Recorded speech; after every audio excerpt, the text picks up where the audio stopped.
qui ai-je l'honneur? Pascal de Saint-Bialis, qui tente de créer un événement qui s'appelle Gaia Vapora. Ok. Donc Pascal de Saint-Bialis qui tente de faire un événement Gaia Vapora. Tu voulais faire quoi quand tu étais petit? Oula, quand j'étais petit. J'en ai vraiment encore le clair souvenir, à l'âge de 10-12 ans, j'avais le rêve d'avoir un château, mais ça c'est un rêve de beaucoup de garçons, mais surtout d'avoir un château fort qui est blindé de monde, où ça chante, ça mange, ça crie, ça danse, ça pleure, ça pue. Et c'est un peu l'atmosphère que j'ai retrouvée moi en Inde, qui est mon pays d'affection, où on retrouve justement toute cette atmosphère-là. Et à ton avis, c'est quoi le plus beau cadeau qu'on puisse faire à un petit qui rêve d'un château fort où ça danse, ça pleure, ça pue? C'est quoi le plus beau cadeau qu'on puisse faire à un petit garçon comme ça? C'est qu'il puisse le réaliser et retrouver tout ça, mais en étant adulte, avec toute la conscience d'adulte, avec l'expérience, la connaissance des choses, la réalité aussi qui nous rattrape, et de le... Comme ça, c'est la réalité. C'est le chat. et de le réaliser cette fois-ci pour de vrai, ne pas le garder simplement à l'état de rêve, mais de l'inscrire dans la réalité. Pourquoi ton musée s'appelle le cabinet des curiosités? Alors à la Chaise-Dieu, c'est vrai que c'est un endroit un peu étrange, la curiosité étant toujours quelque chose qui aiguise un peu l'appétit de découvrir de chacun. Et la Chaise-Dieu, c'est vrai que c'est une bâtisse qui est sur plus de 300 mètres carrés, on rentre par une armoire qui est remplie de linge, tout ça pour exciter l'imaginaire de chacun. Et l'imaginaire, pour moi, c'est vraiment un crabe qu'on a tous dans la tête et qu'on ne mesure pas. On ne connaît pas les réactions. On peut être bloqué dans une journée par une odeur qui nous rattrape, alors que tout se passe bien, ou par la vision de quelque chose. Et ce crabe qu'on a dans la tête, qui se nomme imaginaire, je voudrais vraiment l'expérimenter à travers ce lieu qui est nommé Gaia Vapora, où chacun puisse puiser dedans et le vivre, mais chacun à sa façon. T'es curieux, toi? Je le suis que pour les choses qui me passionnent. Je ne le suis pas de toutes choses. Je suis très segmentaire. Je suis curieux de l'histoire de France. Tout le patrimoine historique de France, du mérovingien jusqu'à 1900, ouais, c'est mon monde. Et surtout curieux des réactions humaines. C'est quoi la chose la plus curieuse que tu aies jamais vue? La chose la plus curieuse, je suis en train de penser de nouveau à l'Inde, et c'était sur un lieu sacré au bord du Gange, où ils m'ont fait, c'était des visites touristiques, ils m'ont fait rentrer dans une fosse qui était toute noire, et il y a un dieu qui devait apparaître, mais ça sentait très fortement le gaz, et l'officiant, l'espèce de moine qui est un peu façon Hanuman, il a approché un briquet d'une des bouches qu'il y avait dans cette fosse toute noire, et tout s'est enflammé autour de nous. En pleine sécurité, on va dire, à l'indienne, quoi. On sentait un peu le roussi en sortant. Moi, j'y ai trouvé très curieux. Très loin de nos normes à nous, en Europe ou en France. Pourquoi ça s'arrête le 31 décembre, ton cabinet des curiosités? Mais il s'arrête simplement pour expérimenter autre chose, pour aller plus loin. J'ai eu 7000 personnes avec 7000 réactions différentes. Et voilà, je voudrais pousser l'immersion. Alors, le cabinet s'arrête pour la réalisation de Gaia Vapora. Le projet, c'est de mettre effectivement, comme je l'expliquais, 6000 personnes sous terre pendant 72 heures de spectacle ininterrompu pour pousser encore plus loin l'immersion des participants, des spectateurs, comme je l'ai défini. Donc spectateur, il y a spectacle et acteur. Oui. Ça veut dire quoi spectacle pour toi? Le spectacle, pour moi, le vrai spectacle, et on le voit de plus en plus à l'heure actuelle dans les essais qui sont faits au théâtre, etc., c'est où le public participe et se retrouve impliqué dans l'histoire qui se déroule. Et j'ai été très marqué par un metteur en scène qui s'appelle Robert Hossein, avec toutes les pièces qu'il a réalisées, ou aussi bien sur Marie-Antoinette que Jésus était son nom, où on se retrouve dans le spectacle à voter pour la mort de Marie-Antoinette, tous ces spectacles sont très immersifs à Robert Hossein. Donc c'est de pousser ça, mais encore plus loin. En fait, c'est de rentrer même au-delà de ça sur un véritable plateau de cinéma, sauf qu'il y a 6000, et les 6000, il n'y a pas de fond vert et il n'y a pas de deuxième prise. C'est pour ça qu'en plus, il y aura 15 caméramans filmés toujours par la société Obscene et Cristaux Liquide. Ok, donc ça c'est le côté spectacle et le côté acteur? Acteur, et ben là ça va appartenir à chacun. Chacun va s'approprier un rôle qui sera à partir de la lecture du livre. On devra lire un livre et laisser tout simplement son imaginaire en pleine liberté s'imprégner du rôle et du personnage de vie qu'on aimerait incarner. Et habituellement, quand on lit un livre, on le garde dans sa tête. Au mieux, on va au cinéma après, on le voit en film. Mais il ne nous plaît jamais véritablement. C'est l'imaginaire du réalisateur. C'est pareil si on va le voir au théâtre ou si on achète le jeu vidéo. Avec l'événement qui se prépare, Gaia Vapora, c'est tout en un, quoi. On va l'imaginer et le vivre à notre façon. C'est pour ça qu'il y aura 6000 interprétations différentes.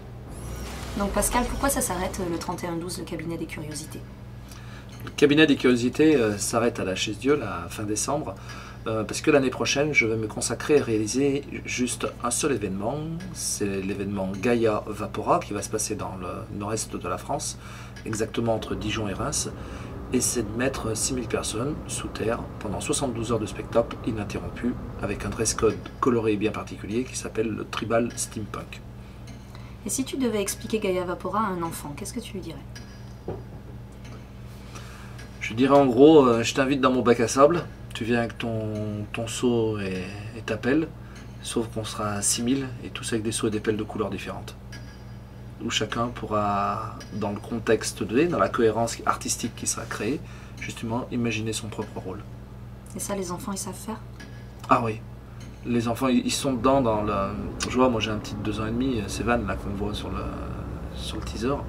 Il est dans son propre monde, il sait s'amuser tout le temps, tout est une création de l'esprit. Ouais, c'est une création de l'esprit en permanence. La réalité étant, il y a la réalité qui existe autour, et puis il y a ses projections, mais qui sont réelles pour lui. Pourquoi c'est important pour toi de le faire? Je crois que je vais reparler de l'Inde de nouveau. Le fait de réunir 6000 personnes, alors moi j'organise une nuit médiévale à Saint-Pal-de-Chalancon, c'est 4000 personnes. Donc c'est à l'échelle d'un petit village, ça se passe sur une nuit, c'est très facile. 6000, c'est juste un peu au-delà. En Inde, j'ai vécu des choses au bord du Gange avec des millions de personnes. Et pas avec toute l'implication qu'il y aura sur Gaia Vapora. Avec l'implication sur Gaia Vapora, il y a les contraintes que j'avais déjà expliquées, que je réexpliquerai, qui sont importantes. Quand on est des millions de cas, il y a des millions de personnes qui sont regroupées, avec une intention et une belle intention, une intention de partage ou de communion, il y a quelque chose de particulier qui se dégage de ça. Il y a une énergie, une vibration, certains diront un égrégore, un vortex, enfin chacun aura un peu les mots. En fait, il y a surtout une belle énergie puis une belle envie d'être ensemble. Et c'est possible aux humains d'être ensemble et que tout se passe extrêmement, merveilleusement bien. Qu'est-ce qui te fait lever les matins? L'envie chaque jour de créer quelque chose de nouveau. Je suis un insatisfait permanent, ça veut dire qu'à travers là, mes décorations dans le cabinet de curiosité, c'est ce qui est en place à l'heure actuelle, sont toujours en train de changer. Les cheminements, on passe un coup par une armoire, par une commode, on rentre avec du linge, des fois il n'y en a plus, les musiques changent, les odeurs changent. Je suis toujours en train de tester et voir comment les humains réagissent dans les atmosphères, à partir des 5 sens. Tout ça pour ouvrir peut-être à d'autres sens, nommés extrasensoriels. Mais après tout ça, ça appartient à chacun. Et qu'est-ce qui t'a fait lever ce matin? Qu'est-ce qui m'a fait lever ce matin? Le plaisir de me retrouver chez Obscene, là, à Lyon, et puis de te raconter Gaia Vapora ou de te donner des explications, parce que visiblement, je crois que beaucoup de personnes suivent sur le site internet les événements groupe Gaia Vapora, mais qu'il y a besoin un peu d'explications pour comment ça va se passer exactement, quoi. Et pourquoi. Alors ça, on viendra peut-être un peu plus tard. Si je te donne des mots, si je te donne par exemple le mot énergie, qu'est-ce que ça évoque pour toi? Une boule de feu à la disposition, c'est une sacrée question que tu as. Une boule de feu qu'on aurait dans les mains et qu'on pourrait distribuer, se passer d'humain en humain. Ok. Si je te dis le mot passion? Passion, c'est d'avoir la mesure de ses envies, la déraison même de ses envies, et de considérer que le rêve est réalisable. Il n'est pas aussi facile que ça, il demande un peu de détermination, de concentration, d'obstination, et je m'aperçois aussi à travers les hommes ou femmes, hein, c'est pareil, qui ont réussi, peu importe dans quoi ils ont réussi, hein, je ne parle pas forcément du monde financier, mais il a fallu du temps, et il a fallu des échecs, de les surmonter, et de toujours aller jusqu'au bout du bout, toujours y croire. Ça, pour moi, c'est la passion. Et si je te dis le mot expérience? Expérience, c'est la somme des événements qu'on a vécus, négatifs ou positifs dans nos vies, qui nous font appréhender les choses. On peut lire des livres, on peut apprendre des quantités de choses, mais tant qu'on ne les a pas vécues, qu'on ne les a pas expérimentées dans la matière, ben les choses sont toutes différentes. Et c'est une affaire après de sensibilité. Pour que les choses soient bien réussies, il faut les avoir expérimentées, et des fois c'est un petit poil qu'il faut juste changer pour que la chose devienne merveilleuse. Et c'est pas aussi évident que ça. Il faut le tester. Est-ce que tu penses qu'il y aura de l'énergie, de la passion et de l'expérience dans Gaia Vapora? Alors, ça sera au-delà de ça. Étant donné que le thème c'est 6000, qui viennent en plus avec un cadeau, avec l'idée d'apporter quelque chose aux autres, et il va y en avoir 6000 de vibrations, de passions différentes. Et l'exemple que je prends habituellement, je prends l'exemple dans un couple. Dans un couple, on a toujours, pour les histoires de décoration, monsieur a des idées, madame en a d'autres. Au bout d'un moment, ça ne convient pas ni à l'un ni à l'autre, il est obligé d'avoir une troisième idée qui va se dégager. Et celle-ci, elle prend peut-être des fois un peu du temps, mais elle est vachement bien, la troisième idée, parce que c'est celle qui est la plus forte, qui est la plus prenante, et puis c'est l'alliance des idées des deux premières idées, mais qui sont sublimées. Et je me dis, mais ça fait quoi à 6000? S'il y en a 6000 qui viennent avec l'intention d'amener quelque chose de beau et de merveilleux, à quoi ça peut ressembler? Et quand j'explique que je ne sais pas comment ça se termine, effectivement, je ne sais pas comment ça se termine. J'ai imaginé quelque chose de merveilleux et je sais que ça sera bien au-delà. Parce que ça n'a jamais été tenté et vécu. 6000 animés d'une bonne intention, de tenter quelque chose pendant 72 heures. C'est pour ça que sur ce projet, à l'heure actuelle, il y a 12 psychiatres, psychologues, anthropologues, il y a l'humaniste, de l'hypnotiseur humaniste, il y a aussi les chamans qui ont décidé d'être ensemble pour imaginer Gaia Vapora à leur façon, pour voir encore comment le sublimer, d'aller au-delà des conventions et des choses qu'on pourrait imaginer. Donc comme quoi cette chose attire bien la passion de chacun. Alors ça peut être des passions simples, comme des passions... En fait c'est la passion qui peut être simple, de la lecture d'un livre, de faire un bon gâteau, ou d'étudier la psychiatrie, ou de faire de la mécanique. Alors justement, tu parles de lecture de livres. Je suis vraiment obligée de lire le livre. Pourquoi? Alors ça fait partie de la trame commune. On est en train de dessiner un arbre, il y a un tronc commun, sur lequel il va y avoir 6000 ramures et feuilles qui auront une influence énorme sur l'arbre, c'est la vie de l'arbre. Le tronc commun, c'est l'histoire. L'histoire, c'est Frédéric Diaz, qui est un auteur lyonnais, quand je lui ai proposé le projet, ça lui a déclenché, c'était il y a 6 mois maintenant, c'était une nuit que je lui ai envoyé un SMS, lui, ça lui a déclenché l'écriture de 12 livres. Il a 50 ans aussi, et il le portait en lui. Il était baigné dans du Jules Verne, dans les Donjons et Dragons, etc. Et il avait ces 12 livres dans le cœur, j'allais dire. Et il a commencé à les écrire. Et on va commencer par Gaia Vapora, qui est le livre numéro 4. Alors il va falloir... alors ça ne sera pas le livre complet, ça sera le résumé du livre. On ne sait pas exactement combien on va présenter, il y aura peut-être 200, aux alentours de 200 pages, un peu plus, un peu moins, mais elles ne seront pas complètes. Le livre aura des ruptures, c'est pour ça qu'on dit que c'est mi-roman, mi-mode d'emploi. Parce qu'à partir des ruptures, il y aura un chapitre, un manque et un autre chapitre. À partir de là, il y a l'imaginaire de chacun qui va se mettre à fonctionner. Imaginer un nouveau rôle, un nouveau clan, une nouvelle tribu, une nouvelle façon. C'est pour ça qu'on en aura 6000 qui auront imaginé Gaia Vapora à leur façon. C'est nécessaire pour pouvoir rentrer tous dans l'histoire. C'est simple, on peut le faire d'une manière tout à fait tranquille, en se laissant tout gentiment baigner. Et puis il y en a qui voudront des choses plus esthétiques, plus fouillées, mais ça appartient bel et bien à chacun. Il faut y prendre d'une manière très simple. Alors justement, on parle d'esthétique. Tout à l'heure, tu as parlé de dress code. C'est pas très important d'être déguisé, on n'est pas obligé de venir en steampunk ici. Ah si. Alors, le steampunk, alors c'est vrai que c'est un mot qui est connu que des steamers habituellement.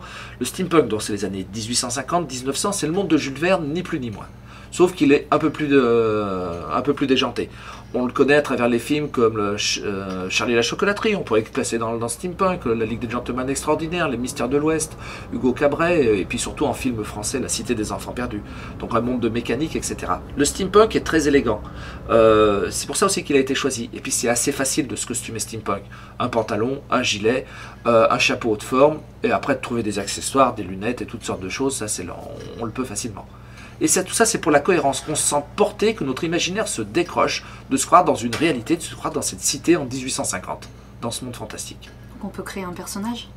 Ah, c'en est l'obligation qui en découle. Si on a lu un livre, on s'est projeté dans le livre, donc on a imaginé un rôle, et c'est le moment d'en profiter pour créer son personnage de rêve. Alors les dames, bien entendu, on est toujours resté calé sur Sissi impératrice ou Angélique marquise des anges. Les hommes, c'est toujours des guerriers ou des soldats ou des hussards, ça pourra être ça pour le... Et à partir de là, on va créer son personnage de rêve ou le personnage qu'on voudrait être dans la vie. C'est une projection aussi de cela. Donc c'est son avatar, si on devait le citer en termes de jeux vidéo, parce que c'est un peu ça aussi, on va pouvoir manipuler la réalité pour la vivre à notre manière durant ces 72 heures. Toi tu sais déjà quel personnage tu vas faire? C'est une question qu'on me pose souvent, et non. Non, j'ai pas imaginé qui j'allais être. Bon, par contre, moi, j'ai pas trop de temps. Donc, est-ce que je peux venir faire un tour comme ça? Genre, t'auras des passes un jour pour cette expérience? Non. On rentre et on reste pendant les 3 jours. Simplement, je vais prendre l'exemple. Moi, j'ai fait pendant longtemps, j'ai animé des mariages, j'en ai fait plus de 600. Et on s'aperçoit que les gens qui viennent après les invités du moment du gâteau, il y en a toujours une cinquantaine qui arrivent, les amis des mariés, les plus jeunes. Et bien, quand on commence à animer une soirée qui a un apport de 50 sur déjà 100-120 personnes, ils ont manqué le début. Et ils sont pas dans la même énergie, ils n'ont pas déjà commencé à communier avec les autres. Donc c'est tout juste pas possible simplement de ce point de vue-là. C'est qu'on rentre dans une histoire et on rentre dans sa propre histoire. Et si on veut la vivre pleinement, c'est 72 heures. C'est quoi, Pascal, qui te donne les frissons? La foule, animée d'une même intention. Ça te donne les frissons. Ah ouais. Quand je sens que toutes les personnes sont bien et ont envie d'être portées par les autres, là ouais, c'est bon, ouais. À ton avis, c'est quoi qui peut me donner les frissons à moi? C'est que tu t'imagines en train de créer la plus belle des robes à crinoline avec de la dentelle à foison, plutôt noire et rouge, comme je te vois, de faire le plus beau des maquillages tribal associés à ça et de te préparer à l'événement, mais de te préparer comme à la nuit de Noël, ouais, quand on était gosse. À la fois qu'on avait la trouille, quand on était tout petit, de voir le Père Noël, et pour la même raison, donc le frisson qu'on avait, et puis le frisson de, ouais, on allait voir le Père Noël, le plaisir de le voir, et de la naissance de l'implication, la préparation. Donc nous prépare le bonheur, je pense qu'on ne l'acquiert pas comme ça. Le bonheur, c'est un instant qui se prépare et tout le cheminement, toute la préparation est importante. Donc le frisson, tu l'auras comme les 6000 quand vous serez devant la porte, 15 mètres de haut, 6000 flambeaux, à être tendu en disant ouais, derrière je vais rentrer pour 72 heures dans cette cité oubliée qui est sous terre, dans cette belle région de Champagne-Ardenne, au milieu de la forêt. Donc c'est un peu Indiana Jones hein, quand même derrière. Et de se dire, ouais, qu'est-ce qui va se passer là? Je suis seul, et seul on l'écrit avec un S, parce qu'il y a les 6000 aussi qui ont imaginé Gaïa Vapor à leur façon. Derrière, il y a 300 artistes aussi qui sont là, et se dire comment ça va se passer. D'être tendu entre dire, ouais, j'ai envie d'y aller, oh, purée, je peux pas y aller, quoi. D'être tendu entre joie, bonheur et peur. Et les femmes rapprochent Gaïa Vapora presque du moment de l'enfantement, où on est tendu justement entre la joie d'enfanter et puis la peur aussi de ce qui peut se passer, quoi. Et c'est vraiment cette émotion qui est particulière, qui fait appel à des opposés, qui sera mise en place pendant 72 heures non-stop, ça c'est certain. Est-ce que tu peux me citer 3 choses que tu veux faire avant de quitter ce monde? 3 choses que je veux faire avant de quitter ce monde.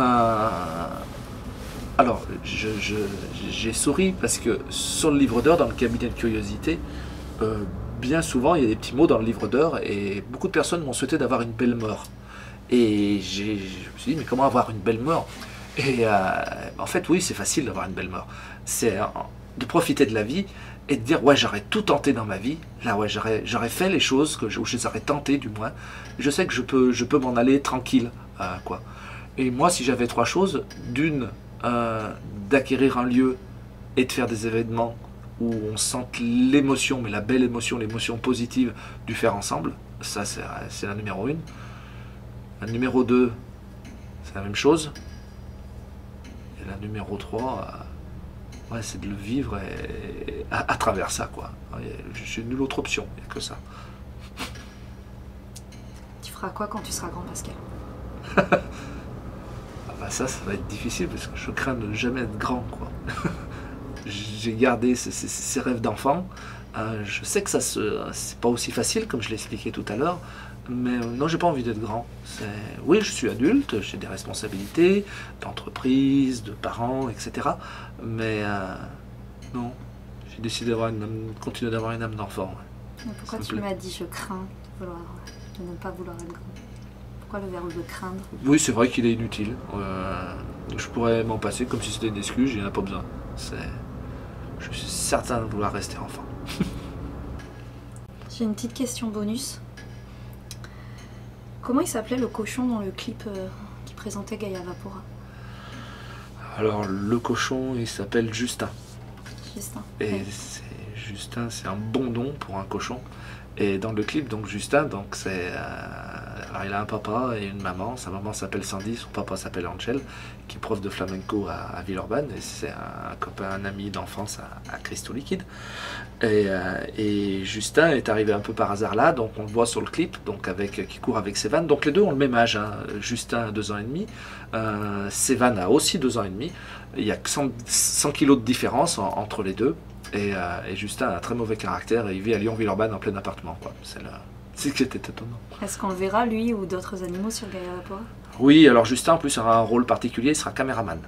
Il faut savoir que sur le projet Gaia Vapora, il y a plus de 15 caméramans qui vont filmer pour ensuite rendre 1 heure de film aux 6000 participants qui vont se retrouver dans ce film fantastique. Et Justin, ça a été décidé, donc il aura 5 caméras GoPro accrochées dans le dos pour filmer non-stop. Enfin, non-stop avec Justin, ça veut dire comme il reste endormi en général 70% de son temps. On aura beaucoup de plans fixes, mais c'est pas grave. Il y aura Justin, puis aussi il y aura à peu près une centaine d'animaux. Les animaux sont importants pour l'imaginaire. C'est simple, avec une odeur de bouse de vache, on fait 100 ans, 200, 300 ans en arrière, il n'y a pas besoin d'expliquer, c'est immédiat. Comme la naphtaline, on fait un bond de 50 ans en arrière dans mes armoires, donc c'est évident. Donc de jouer encore une fois sur les 5 sens. Donc les animaux sont importants, il y aura du mouton, il y aura des troupeaux d'oies. Les oies pour pour faire courir les personnes, c'est bien. Ça pique, mais c'est pas méchant non plus. C'est pour l'imaginaire. Il y aura aussi comment il s'appelle, c'est Florent. Lui, il est pas dresseur, il est pas dresseur, comme on dit, éducateur canin. Donc il aura une meute de 7 chiens. Ça partira du Yorkshire jusqu'au dog argentin. Et quand on va le voir apparaître avec ces 7 chiens qui sont crescendo, en fait, c'est les images des Aristochades et quand on les voit. Donc en fait, il y a les animaux vont servir aussi à l'imaginaire de notre enfance avec les films de Walt Disney. Oui, il y aura une centaine d'animaux, il y aura du percheron, enfin de l'ardennais, des chevaux ardennais comme on a dans les Ardennes, des plus chevaux de 100 kg qui tireront les moissonneuses. Voilà, parce qu'il y a aussi un monde de machines aussi dessus, il y a plus de 150 tonnes de moteurs à explosion. Les plus gros font 3 mètres par 6 mètres. Ouais, on va être vraiment dans l'univers 1850-1900 avec les animaux, la vapeur, les machines, et puis tout le restant. Et est-ce que ton fils vient aussi avec une caméra ou simplement avec ses yeux? Mon fils? Et non, c'est que il faut avoir plus de 18 ans. Simplement, non pas que les choses ne soient pas visibles par les moins de 18 ans, ça l'est tout à fait. Il y a des jeunes gens de 16 ans qui m'écrivent des longs mails sur internet en me disant mais on a 15 ans, on a 16 ans, on a aussi un imaginaire, on veut se costumer, on peut y participer. C'est simplement une question de réglementation en France. Voilà, c'est un lieu qui est brut, même si on est en train de le classer établissement recevant du public. Ça c'est important. C'est une part importante des budgets aussi qui vont là. Voilà quoi, c'est. Donc ça sert au moins à ça d'être grand. Oui, ça s'inscrire à sert à Gaia ça. Vapora. Mais on les rassure, il y aura d'autres événements. Hein. Je compte bien faire un village du Père Noël un peu spécial plus tard. Est-ce que tu as autre chose à dire pour ta défense, Monsieur Pascal? Pour ma défense, non, je suis axé, je suis déterminé à réaliser un jour et quelque part ce genre d'événement. Je l'ai déjà testé à travers des nuits médiévales ou d'autres événements que j'ai fait. Et non, il n'y a qu'une chose qui m'anime, c'est de toucher au merveilleux. Je crois que c'est absolument possible, à l'heure actuelle, de le tenter et de le faire. De montrer autre chose. De montrer une volonté humaine à sortir quelque chose de nouveau, de beau. Ça, c'est possible. Je l'ai déjà vécu, je l'ai déjà fait. Là, je veux le faire avec 6000.